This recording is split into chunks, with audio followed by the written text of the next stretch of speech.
नमस्कार प्रिय बच्चों, मैं महेशचंद मीणा से आचार्य भूगोल बाबू शोभाराम राजकीय कला महाविद्यालय अलवर।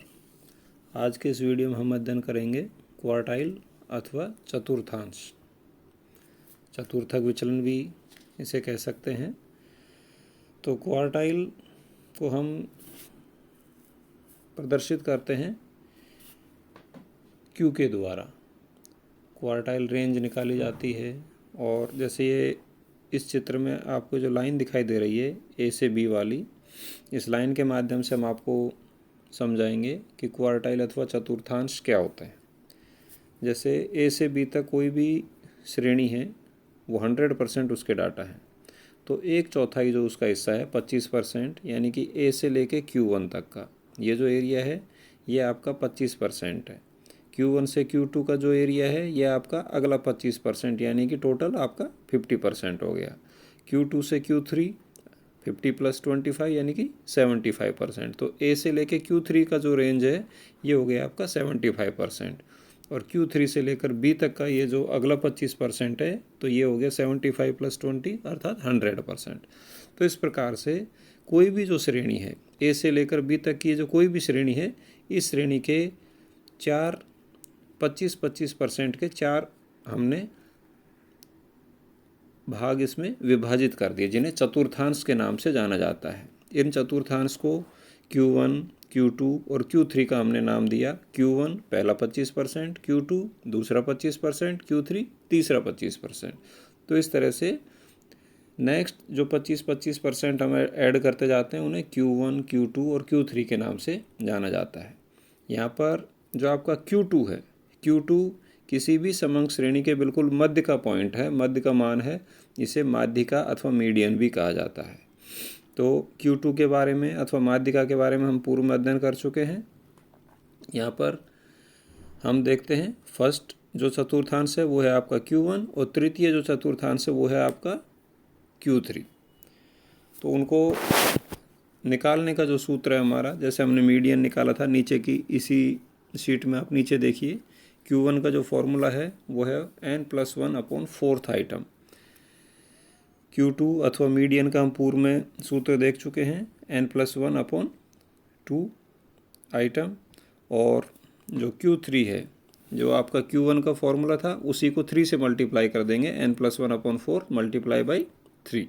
तो ये आपका n+1/4th आइटम मल्टीप्लाई बाई 3, तो ये आपका Q3 आ जाएगा। किसी भी समंक श्रेणी में आपको Q1, Q2, Q3 निकालने के लिए ये जो तीनों फॉर्मूले हैं, इन तीनों फॉर्मूले की आवश्यकता पड़ती है। अब हम देखते हैं क्वार्टाइल जो रेंज है, रेंज किस प्रकार से निकाली जाती है। क्वार्टाइल रेंज निकालने के लिए जो हमारा सूत्र है वो है Q3 - Q1। इस सूत्र के द्वारा क्वार्टाइल रेंज निकाली जाती है, जहाँ पर Q3 निकाला जाएगा पहले और उसमें से Q1 को माइनस कर देंगे तो आपकी क्वार्टाइल रेंज आ जाती है। चतुर्थांश विस्तार। क्वार्टाइल डेविएशन निकालने का जो फॉर्मूला है वो है आपका Q3 - Q1/2। ये सभी फॉर्मूले आपको याद होने चाहिए। और गुणांक निकालने के लिए, क्वार्टाइल डेविएशन का गुणांक निकालने के लिए जो सूत्र है वो है आपका Q3 - Q1/Q3 + Q1। तो इन सूत्रों की सहायता से क्वार्टाइल डेविएशन अथवा क्वार्टाइल डेविएशन का गुणांक हम ज्ञात कर सकते हैं। अब एक उदाहरण लेते हैं और उस उदाहरण की सहायता से हम क्वार्टाइल डेविएशन अथवा क्वार्टाइल डेविएशन का गुणांक यहाँ पर ज्ञात करते हैं। ये दो सीरीज़ दे रखी हैं x और y। इस x और y की ये जो सीरीज़ है, इस सीरीज़ के माध्यम से हमें क्वार्टाइल डेविएशन अथवा उनके गुणांक यहाँ पर ज्ञात करने हैं।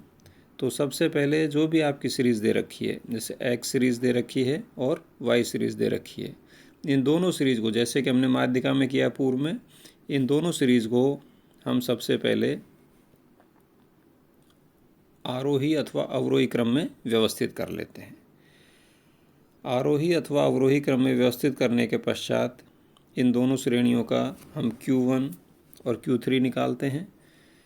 Q1 का और Q3 का फॉर्मूला हमने बताया था अभी आपको, Q1 का है n+1/4 और Q3 का जो फॉर्मूला है उसी को, जो आपका Q1 का फॉर्मूला है उसी को आप 3 से मल्टीप्लाई कर देंगे। तो n+1/4 में आ गया आपका थर्ड आइटम। थर्ड आइटम है आपका सीरीज़ में, देखिए आप, क्योंकि हमने इस सीरीज़ को आरोही क्रम में, बढ़ते हुए क्रम में व्यवस्थित किया है, तो थर्ड आइटम है आपका 58। तो 58 यहाँ पर आपका Q1 हो गया। इसी प्रकार से Q3 आ रहा है आपका 9th आइटम, तो 90 नंबर पे क्या है आपका 64। तो X जो श्रेणी है, उस X श्रेणी का Q1 और Q3 आपके सामने है 58 और 64। इन दोनों Q1 और Q3 की सहायता से आपने यहाँ पर जो क्वार्टाइल डेविएशन का गुणांक है वो गुणांक ज्ञात कर लिया, Q3 - Q1 upon Q3 + Q1 की सहायता से। तो ये आपका गुणांक आ गया 0.049।